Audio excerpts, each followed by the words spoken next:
Ça y est, j'ai pu enfin finir de monter cette première vidéo. Désolé si je n'ai pas réussi à tenir le rythme d'une vidéo toutes les 2 semaines, mais le démarrage de la tournée a été assez intense, ce qui ne m'a pas donné le temps de tourner et surtout de monter dans les temps cette vidéo.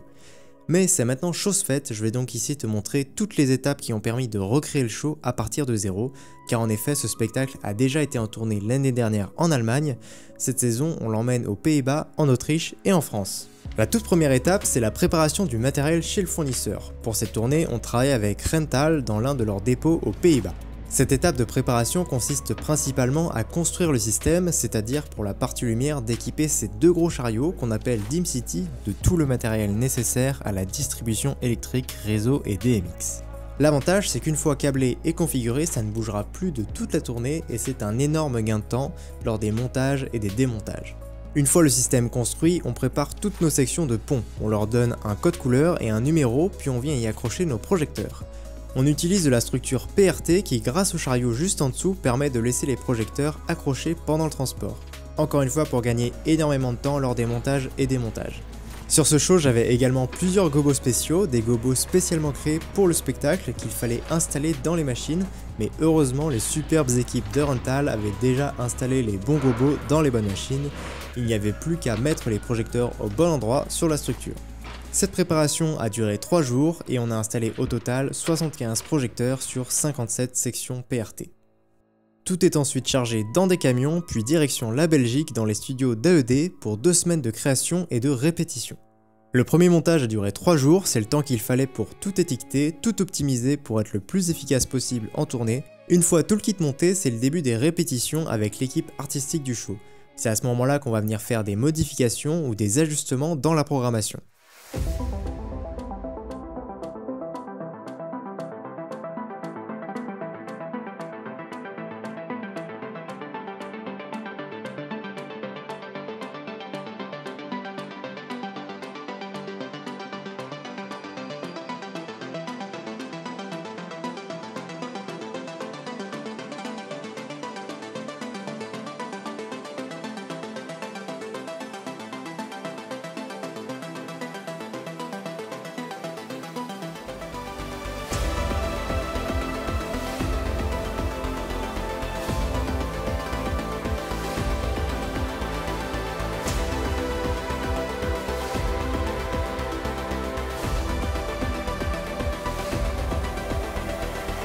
Deux semaines plus tard, les répétitions sont terminées, tout est démonté et chargé dans les 8 camions qui emmènent directement le matériel à Groningen aux Pays-Bas pour notre première date.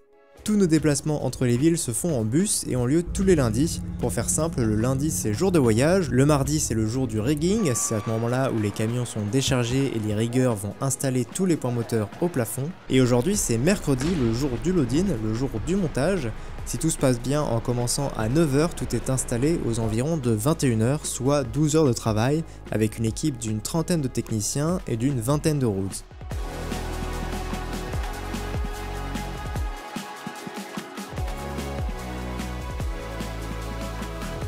Quand tout est prêt, je commence ma session de programmation et de focus qui va durer environ 3 heures. Vu que chaque salle est différente, il faut adapter le show à chaque patinoire et donc revoir la plupart des positions. Dès que ça me convient, je vais vite fait un peu dormir car le lendemain matin, j'arrive à la salle vers 11 h. Il y a beaucoup de vérifications à faire avec les autres départements et on a généralement quelques répétitions de certains tableaux. En termes de setup, donc je vais une grande malle de light, c'est avec celle-là que je vais runner tout le show. Si jamais celle-là plante, j'ai une backup qui est juste derrière là. Qui me sert déjà de backup pendant le show si jamais celle-ci plante. Également, elle peut me servir pendant le focus. Si ici je suis mal placé, bon là je suis très bien placé, mais imaginons que si je suis sur un côté, je vais déporter cette console backup pour être au milieu pour faire ma programmation.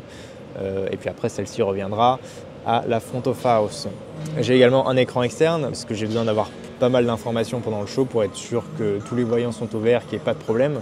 C'est pour ça que j'ai un 3e écran ici. Là ici je vais avoir mes informations plutôt de timecode. Je vais voir dans quelle séquence on est, quel timecode est enclenché. Je vais voir mes follow spotters, dans quel état sont mes follow spotters, si j'envoie un dim, une lumière, quelque chose comme ça. Ici je vois ma séquence active, ma séquence sélectionnée avec mes cues qui vont défiler. pour voir où est-ce qu'on en est dans le show. Ici, souvent, je mets mes groupes, parce que si jamais il y a un problème, je peux très rapidement sélectionner un groupe et faire des actions dessus pour éviter que ça reste dans un état qui n'est pas opérationnel. Si j'ai une lampe qui s'éteint, par exemple, je vais pouvoir rapidement venir la réallumer, ou si j'ai une lampe qui a un problème, je peux la reset très rapidement. C'est pour ça que j'ai toujours cette page groupe ici. Ça me permet de reset très facilement mes machines si jamais il y a un problème. Ensuite en bas, souvent moi j'ai une timeline ou un CMD ou d'autres choses en fait. Souvent ça bouge en fonction des problèmes que je peux avoir.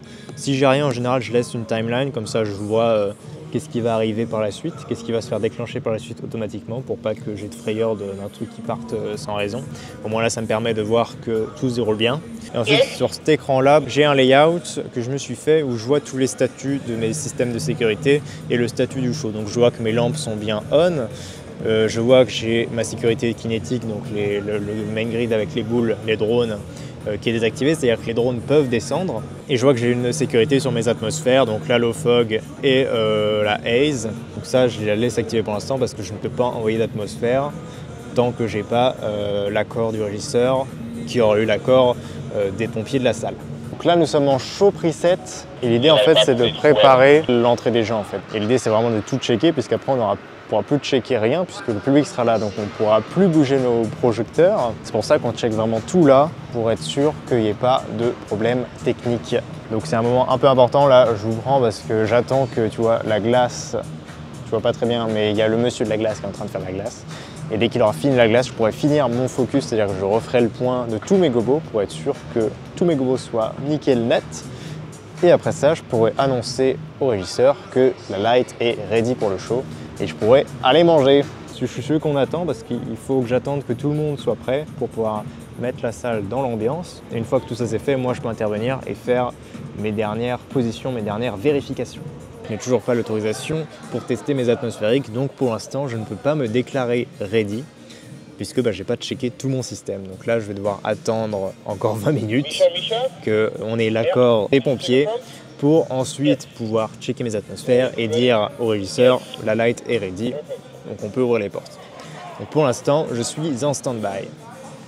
Et voilà, le premier show est lancé, on en aura 4 autres sur les 3 prochains jours pour finir dimanche soir par le démontage qui durera environ 5 heures.